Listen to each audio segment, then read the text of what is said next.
Hello ladies and gentlemen, and welcome to a Thursday evening episode of Ted's Booze Cellar with me, your most gracious host, Ted. Already screwed up one of the words in the first 10 seconds of the video. Great working, Ted, but today's going to be a pretty well-spirited episode. I've got tomorrow off from work, so that's nice. I just thought I needed a quick break before holiday time refreshed at work at the end of the month, and I just fancied a day off really, but more importantly, one of my best buddies at work, my dear friend Josh, he recently got a promotion, and a thoroughly deserved one as well. He has worked for the company I work for a long time, and he works very hard, and he knows what he's doing as well, and is a very commanding, stern presence. But he's a good lad, and I couldn't be more happy and proud of him. So today's episode is dedicated to him and all his hard work. Now, he did request this particular drink, but the flavour of it he requested, I unfortunately couldn't get, so sorry about that. Today we're going to be taking a look at Krupnik Polish vodka, or it seems to be like kind of a Polish vodka-based drink, because it seems to be there's a range of these that are like quite heavily flavoured with different sorts of flavours. There was a salted caramel one, which Josh wanted me to get, and then there's a few different fruity ones. Today we're going to be taking a look at Krupnik Wisnia, which is basically Polish for cherry. Wisnia is Polish for cherry, I should clarify. And yeah, I mean, I'm part Polish myself, so I thought it's about time that I reviewed more drinks from my cultural heritage. You know, I've reviewed Scottish drinks for my Scottish heritage. I've reviewed obviously a lot of English ones as well. You know, I'm part Spanish and Portuguese, so I've reviewed a few of those as well, as far as I'm aware. But I definitely know I'm a little bit Polish, so I thought I'd need to review more Polish stuff. So yeah, no, this seems like a good bet, and Josh recommended it to me, and he knows his alcohol and food pretty well, like myself. But I thought he, you know, he deserved an episode dedicated to his achievements, so I thought I'd review this. Now, so I don't speak very good Polish at all, so I had to run some of this through Google Translate.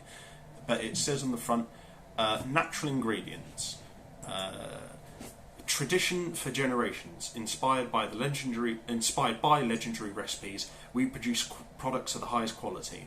Now, I'm sure that's not entirely accurate, but still, it gives a good impression of how confident these buggers are. So, I will say, in Sainsbury's, you can get this for, I think it was just under 12 quid. So, it's pretty reasonable for like a half litre of like fairly strong liquor.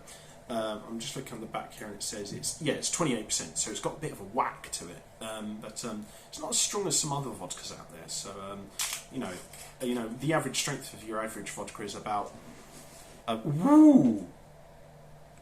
your average. I mean, your standard vodka is about like 40% or so.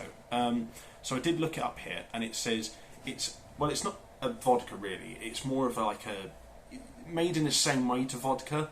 But it's basically a grain spirit, usually based off of vodka at least anyway, and honey as well. And it's particularly popular in Poland and Lithuania. In Poland it is grouped in the Nałowica category of alcoholic beverages, and mass-produced versions of Krupnik consist of 40 to 50% alcohol, so 80 to 100 proof. So this is obviously a little bit weaker, but I think I kind of expect that considering it's a fruity flavour. But first of all, I've got to say, the flavour, the smell is really something. A few years ago, Waitrose did a cherry baked or tart flavoured vodka by Heston Blumenthal, and that smelled a little bit like this, but I almost prefer the nose of this one actually, because you've got that sort of harsh, sort of like fieriness of like Polish vodka in the after smell, but it's undercut by this underlying sense of like almost like cherry marzipan, and then like this through line of really nice sort of sweet Polish cherry juice. It smells lovely. I'm honestly going to give the nose of that a 10 out of 10. It smells great. Wow. That's a lovely nose. That smells beautiful. And I've got to say, the bottle as well is also a 10 out of 10. Simple, clean colours, nicely designed, very classically Eastern European, but it just looks very handsome, and none of it's like too garish or overly designed like the modern muck we see today. What the hell am I saying? But yeah, well, I'll give a 10 out of 10 to both the nose and the design of the bottle and the label. It looks very, very handsome.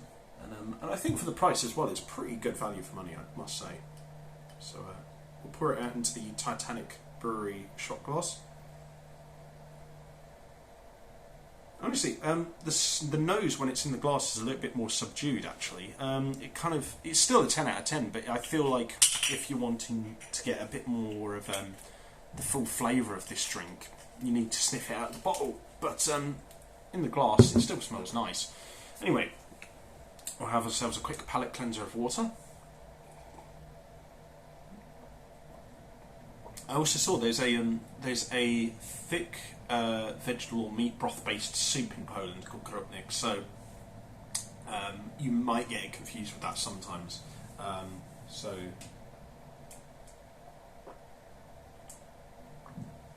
And also, I did see that the actual recipe for this originates in Belarus from around the 1600s.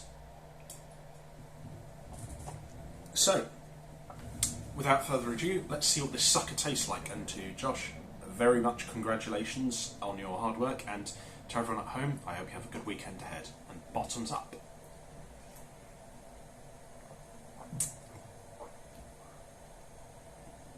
Oh, wow.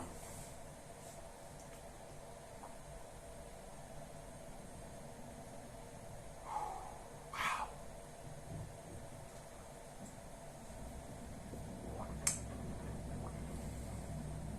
What a unique little drink. Wow. That's so... So, the thing I think that turns a lot of people off of vodka, right, is the sort of, there's that harshness at the end. What's quite interesting bit about this is there's quite a bit of fiery, not harshness, but quite a lot of sort of like a little bit of roughness at the beginning, and I could imagine that might overpower some people's taste buds and senses, but you sort of get this onrush of sort of like fieriness along with that sweet cherry flavour. It's not a tart cherry flavour, it's like quite sweet with a little bit of a tarty aftertaste. And so you get an onrush of that with a little bit of fieriness that like blows through your sinuses at the beginning, sort of really cleans you out. It almost feels weirdly somewhat holistic in the sense that it like really opens up your airwaves and really sort of like warms the cockles of the heart, and then it sort of mellows out, and it sort of like tastes almost like you're eating like not candied but sort of somewhat preserved cherries, and sort of like you're eating sort of like a mashed up version of them with like some fruit juice and stuff. That's kind of the impression it gives me. It starts off quite fiery, although not overwhelmingly so, and then there's sort of a little bit of an acidic tang, a sort of like a bit of a vodka-y undertone, and then sort of it sort of rides out, and there's this smooth flavour of sweet cherry throughout, up to the finish, which is very sort of like mellow actually, and I think it's a very simple flavour. That's the thing, but the main thing is the texture is so unique that it's hard to really sort of compare it to anything else that I've had before. So yeah, it's quite interesting actually. I might have some. I'm definitely going to probably finish this at some point, and I'm definitely going to have some more. This is lovely stuff. This is a lovely plop. Honestly, to Josh, thank you for recommending this. This is good stuff. I will have to hunt down the salted caramel flavour at some point, but this is good stuff.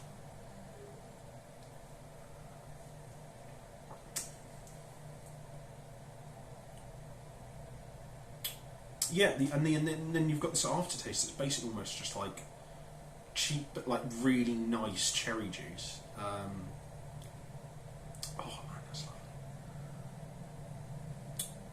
Yeah, I feel like it's got the texture and the characteristics of like a good quality vodka, and then like the flavour of like one of those non-alcoholic sort of like wines or spirits that kids got given at like weddings or birthday parties, but the two aspects of that are combined together in a way where they don't clash, and they actually really complement each other. Like the harshness of like, or not the harshness, but the sort of like fieriness of the initial flavour and the texture really complements that sweetness really well. So neither of the two are overpowering, they complement each other just right.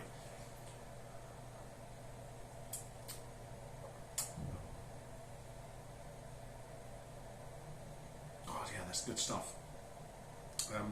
There is just sort of, it is a little bit harsh, and there's this sort of like slight aftertaste that I'm not 100% sure about, but generally speaking, this is honestly one of the best spirits I've had on this show, so that is, I would say, honestly, like an easy 9 out of 10. I really like this stuff. This is good stuff. I will have to hunt down the salted caramel version at some point, because this is good. This is really good. 9 out of 10, solid buy, well worth the price. God, yeah, really good stuff. Man, I really enjoyed that. Actually, I'll find the receipt one second. Because I just remembered I did get the receipt when I went to Sainsbury's earlier. Where is it? Let's see, here we are. Let's see. Grapes and berries. Yeah, 11 quid. Only 11 quid for one of the best spirits we've ever had on the show. Really good stuff. So yeah, to everyone, thank you for watching. I hope you enjoyed the video. If you did, leave a like, share and subscribe. If you have any suggestions for future episodes of Ted's Boo Cellar, let me know in the comments section down below. I've been getting a few recently. I remember someone suggested the pear version of Strongbow. I might try that at some point. If you want to check out as well my other social medias, I'll try and remember to leave those in the video description down below. And if you want to leave a like, share and subscribe, that would obviously help me quite a bit. But if you don't, then don't fuss it, honestly, it's not a problem. But yeah, if you guys enjoyed this, then by all means have fun, stay safe, don't do anything I wouldn't do, wash your hands, take care of yourself, drink responsibly, know your limits, and until next time, I'll see you guys at the bar on Ted's Boo Cellar.